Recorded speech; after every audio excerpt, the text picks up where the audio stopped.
வணக்கம் நண்பர்களே. ராகுல் காந்தி சமீபத்தில் ஒரு நேர்காணல் பத்திரிகையாளர் சந்திப்பில் ஒரு பெரிய வாக்காளர் பட்டியலை நான் வைத்திருக்கிறேன். அது 7 அடி உயரத்திற்கு பல பேப்பர்களை கொண்டது. 7 அடி உயரம் வரும். அதிலிருந்து நான் பல உண்மைகளை கண்டறிந்து கொண்டேன். மக்களவை தேர்தலில் போலி வாக்காளர்கள், ஒரே முகவரியில் பல வாக்காளர்கள் என்று ஒரு பெரிய சதி நடந்திருக்கிறது. அதனால்தான் கர்நாடக மாநில சட்டசபை தேர்தலில் நாங்கள் தோற்றோம்.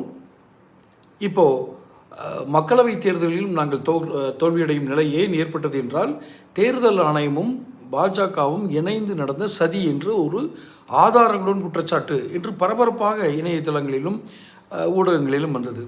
இப்போ என்ன தலையில் மாறி இருக்குன்னா, இந்த வாக்காளர் பட்டியலை தயாரித்தது காங்கிரஸ் ஆட்சியில் இருந்தபோது தான். எங்கள் கர்நாடகாவில் காங்கிரஸ் ஆட்சியில் இருந்தபோது தான் இந்த தேர்தல் வாக்காளர் பட்டியல் தயாரிக்கப்பட்டிருக்கிறது என்றால், இந்த ஆதாரங்களை ராகுல் காங்கிரஸுக்கு எதிராகவே குற்றம் சாட்டுகிறாரா? நாம் அப்போ கண்ணை மூடிக்கிட்டு இருந்துக்கிட்டோம் அப்படின்னு சித்தராமையா தலைமையில் இயங்குகிற கர்நாடக அரசினுடைய கூட்டுறவுத்துறை அமைச்சர் KN ராஜண்ணா அவர் சொல்கிறார், வாக்காளர் பட்டியல் எப்போ தயாரிக்கப்பட்டது? நமது அரசு ஆட்சியில் இருந்தபோது. அப்போ அந்த நேரத்தில் எல்லோரும் கண்ணை மூடிட்டு அமைதியாக இருந்தீங்களா?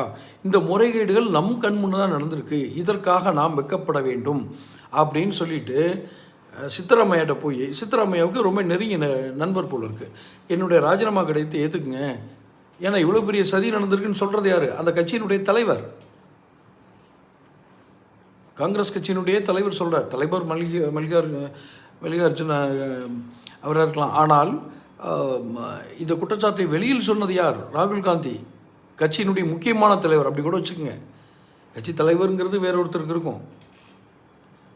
இப்போ இந்த குற்றச்சாட்டு தலைகீழாக மாறுகிறது. பாருங்கள், நாம் அவசரப்பட்டு உடனே ரியாக்ட் பண்ணணும்னு சொல்லிட்டு எல்லாரும் ரியாக்ட் பண்ணி இப்போ என்ன ஆயிருக்கு? காங்கிரஸ் ஆட்சியில் தயாரிக்கப்பட்டது தான் வாக்காளர் பட்டியல்.